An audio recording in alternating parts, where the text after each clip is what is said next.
கல்லுக்குழியிலேருந்து வரோம்.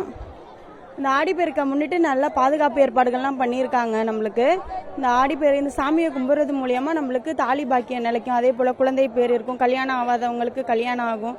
இது மாதிரி எல்லாமே எல்லா நன்மைகளும் கிட்டி நம்ம வாழ்க்கையில் செல்வ செழிப்போட வாழணும் அப்படிங்கிறதுக்காக தான் இந்த ஆடிப்பெருக்கை நம்ம கொண்டாடுறது.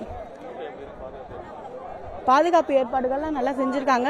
ஒரு குறிப்பிட்ட இது வரைக்கும் மட்டும்தான் நம்ம குளிக்க முடியும். அதுக்கு போலீஸ் பாதுகாப்போட எல்லாம் செஞ்சுருக்காங்க.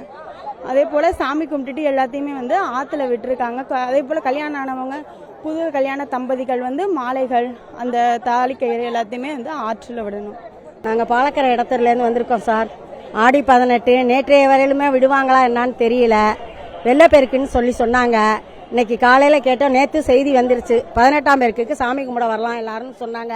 அதனால பையன் பொண்ணு வீட்டுக்காரோட நான் ஆடி 18ஆம் பெருப்புக்கு ஆற்றுக்கு சாமி கும்பிட வந்திருக்கேன். ரொம்ப சந்தோஷமா இருக்கு சார். எங்களுக்கு பாதுகாப்பெல்லாம் நிறைய சப்போர்ட்டா இருக்கிறாங்க. ஜனங்களும் சந்தோஷமா ஆற்றுல குளிச்சுட்டு 18ஆம் பெருக்கு சாமி கும்பிட்டு நல்லபடியா சந்தோஷமா போறோம். எங்களுக்கு ரொம்ப சந்தோஷமா இருக்கு சார்.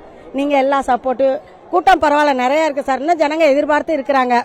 இன்னும் இவங்க சப்போர்ட்ல இன்னும் நிறைய பேர் வருவாங்க. கும்பிடணும். வருஷம் கும்பிடுற சம்பிரதாயம் எல்லாருக்கும் நல்லபடியா நடக்கணும். அதுல எங்களுக்கும் ரொம்ப சந்தோஷம் சார். மாங்கல்ய பாக்கியம் கிடைக்கும்னாங்க. குழந்தை இது கிடைக்கும்னாங்க.